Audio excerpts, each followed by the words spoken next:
That Herman Cain has died. Herman Cain is a product of Atlanta, a Morehouse man, was on WSB radio, of course, for many years, replacing Neil Bortz, a much-loved political commentator. You may not have always agreed with the message, but he was an influential man of great means. He was also the Republican candidate for the presidency. At one point, he was polling ahead of everybody. He appeared at the Trump rally in Tulsa in early July, and then was admitted to the hospital here in Atlanta, where he has died the result of COVID. Oh, but I worked with Herman Cain for a number of years over at WSB Radio, and smart, oh man, I mean so smart. He was the CEO of Godfathers. He worked Godfather's Pizza. He worked for the Federal Reserve. His father was the chauffeur for Robert Woodruff, the legendary Coca-Cola magnate, and grew up on the west side of Atlanta.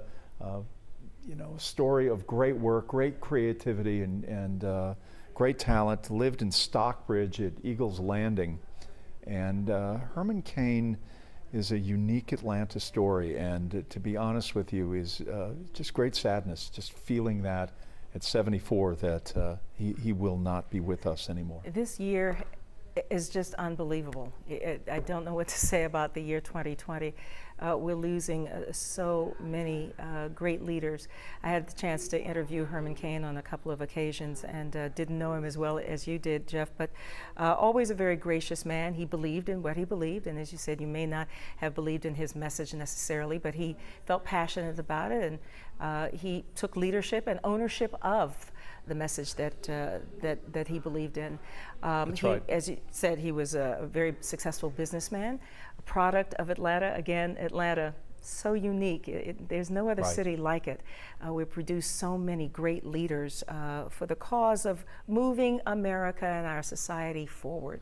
In 2012, when he was running for the presidency, and he was polling ahead of everybody, he was all over the Southeast. He was campaigning in a bus.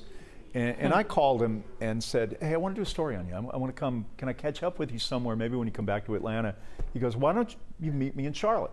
And you can hang out with me for a day, and we'll go to the different bookstores, and I'll do stuff with you there. So I said, okay, great. So got a photographer here, a photojournalist, drove up to Charlotte, met him, and he was amazing with his ability to connect with people, with all kinds of people.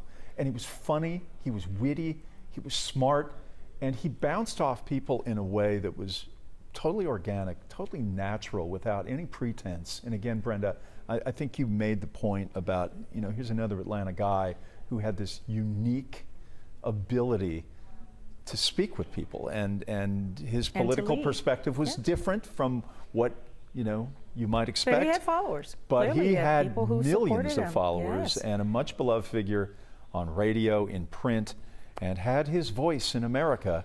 And Herman Cain, now dead at the age of 74. Wow. So I'm telling you, this year, 2020, so, you know, we've seen the passing of Joseph Lowery and C.T. Vivian and John Lewis and now Herman Cain.